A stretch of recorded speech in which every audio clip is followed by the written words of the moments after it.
ताज्या आणि सुपरफास्ट बातम्या पाहण्यासाठी स्वराज्य न्यूज मराठीला सबस्क्राईब करा आणि बेल बटन प्रेस करा.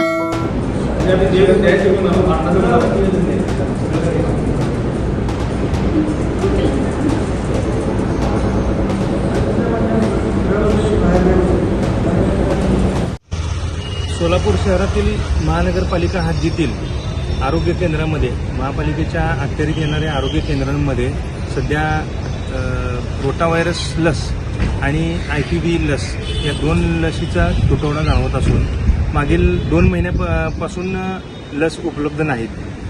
काल काही नागरिक आमच्याकडं ही तक्रार घेऊन आले होते.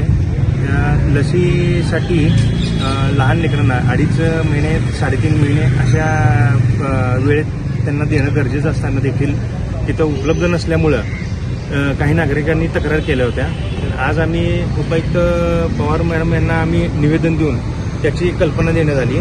तर त्यांनी त्याची चौकशी करून लवकरात लवकर त्या लस उपलब्ध करून देण्याचं आश्वासन आम्हाला दिले.